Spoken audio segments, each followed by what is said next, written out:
Hi everybody, still Mrs. Logus here, and I'm going to be taking you through numbers 4 to 7 in this video. And so number 4 has to do all with circles, and so I wrote the general equation of a circle at the top.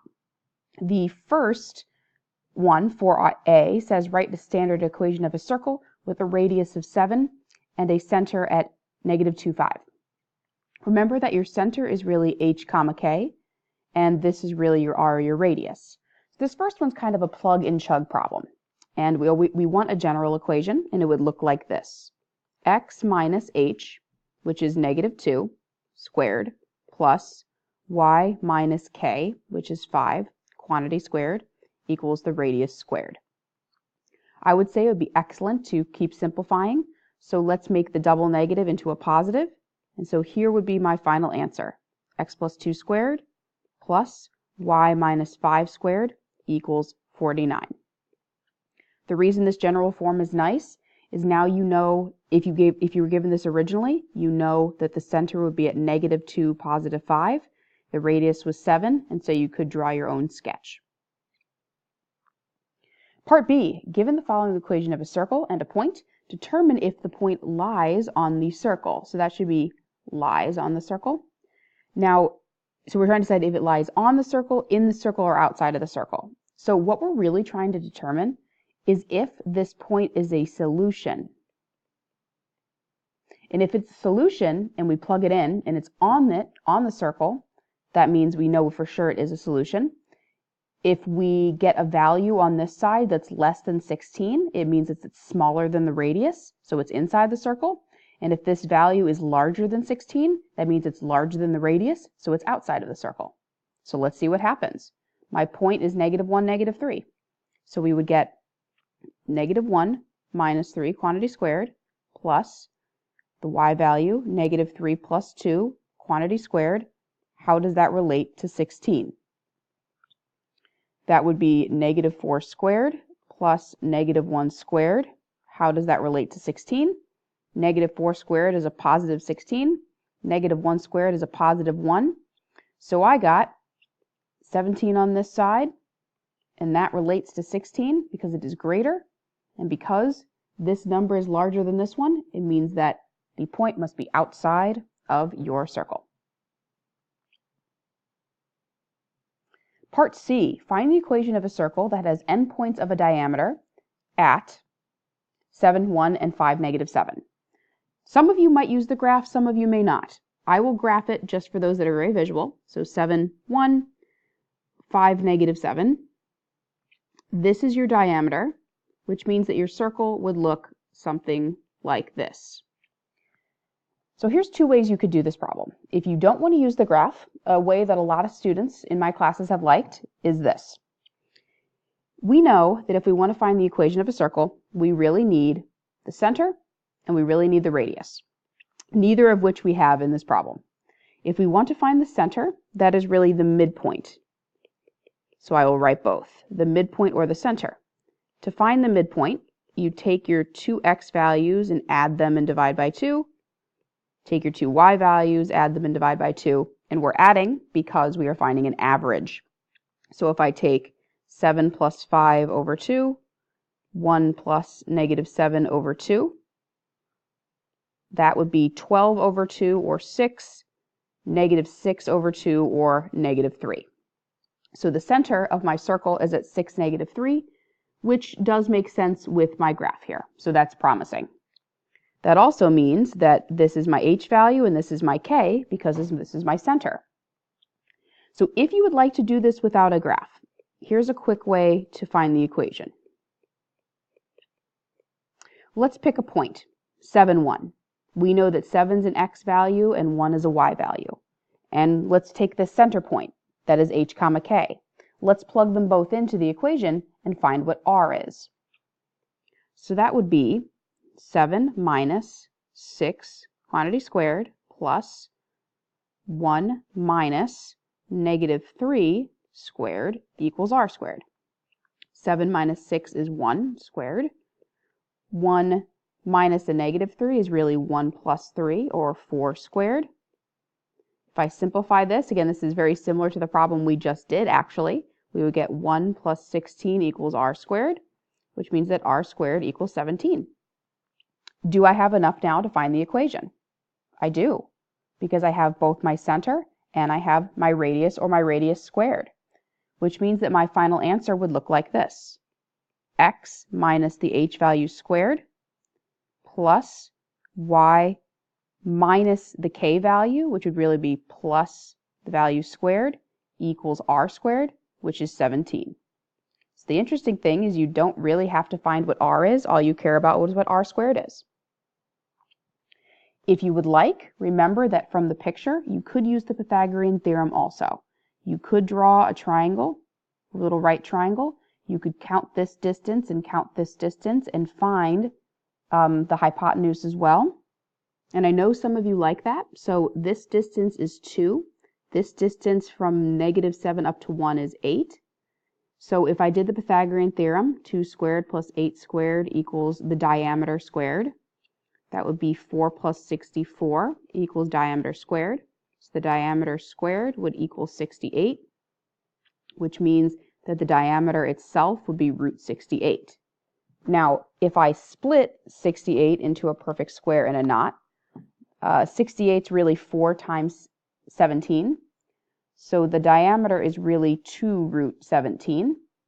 And if the diameter is 2 root 17, that means that the radius is half of the diameter. So if you took the diameter and divided that by 2, you would get that the radius is root 17, which would make sense with the answer we got before, because if you square root 17, you would get 17. So whichever way you'd like to do it, both are excellent. Number 5, an equation to solve. Now, the reason we put this in here is because of the issues that we've noticed in past years with parenthesis work, especially with equations. Remember, order of operations says we always want to work inside out. So when you look at this problem, let's focus inside the parenthesis first. And within this parenthesis, we have another distributive property, and we always want to multiply before we combine. So let's copy everything else as we see it, 3x minus parenthesis. If I distribute in here, I would get 2 minus 4x minus 5 is still in there, close parenthesis, equals 5 minus 7x. Now, order of operations says we need to keep going within parentheses. So I'm going to keep my 3x there. I'm going to combine like terms inside.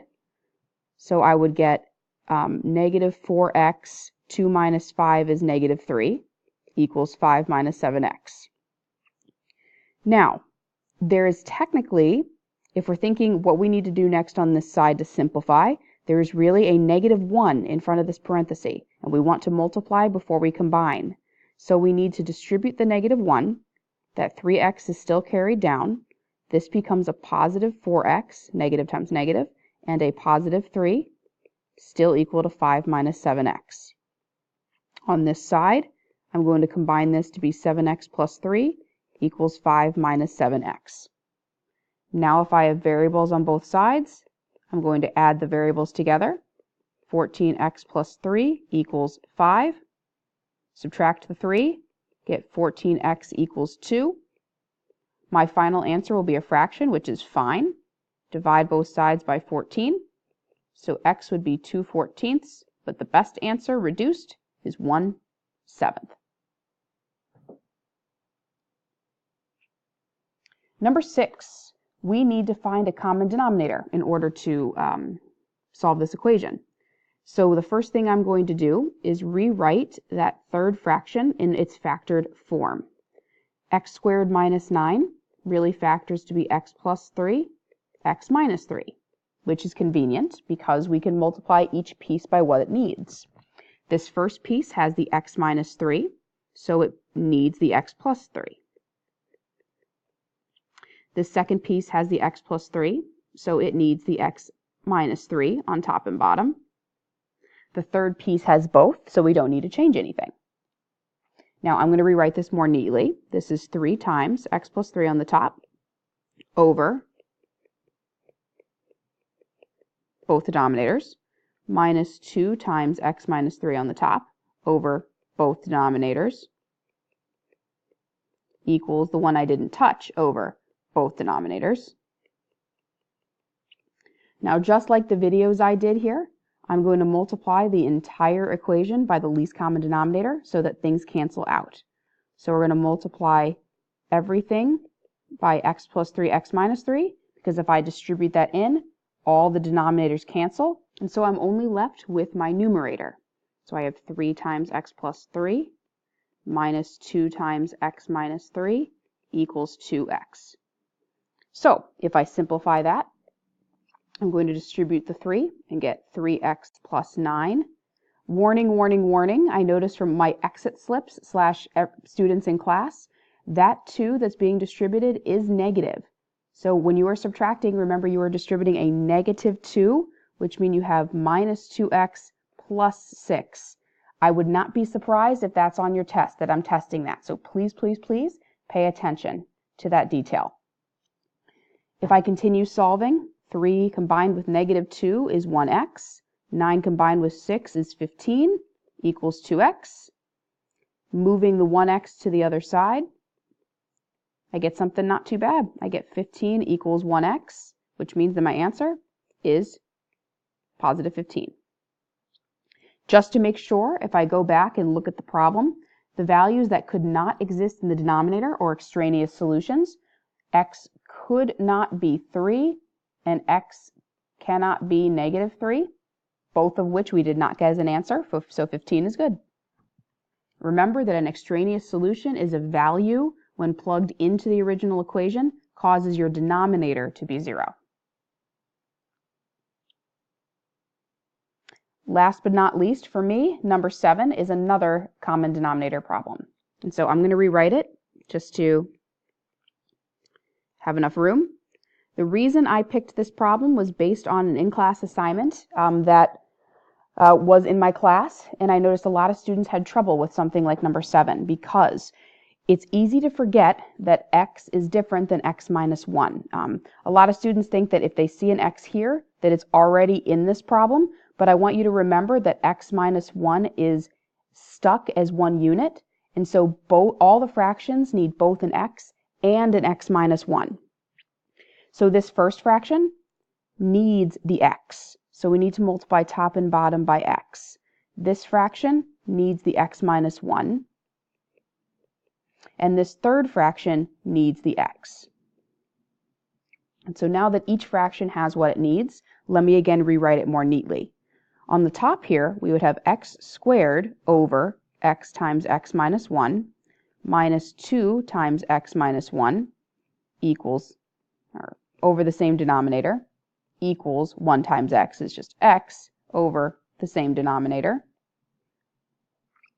Just like the previous problem, I am going to multiply the entire problem by the least common denominator and multiply that through. And when I do that, all the denominators cancel. Again, please don't. I know Mr. Bocconi and I both do not want you just to cross out the denominator. So please show this work. So we're left with the numerator, x squared minus 2 times x minus 1 equals x. And notice that I'm trying to make a point here. I did 2 examples in a row that had a negative, so make sure you are distributing that negative. X squared minus 2x plus 2 equals x. This looks like something I might have to factor. Let's get everything on the same side. X squared, let's subtract the x over, minus 3x plus 2 equals 0. If I factor that, 2 numbers that multiply to be 2 and combined to be negative 3 would be negative 2 and negative 1, which means my 2 possible answers are 2 and 1. However, if I look back at the original problem, notice that at the beginning, I knew that this denominator, what could you plug in for x to cause it to be 0? X cannot be 0, and x cannot be 1, because if I plug 1 in here, that causes a denominator of 0, and I can't divide by 0 in math, which means this answer is extraneous. So the only answer I have is x equals 2. All right, guys, again, I hope these examples were useful to you. Best of luck studying for your test, and it'll be great.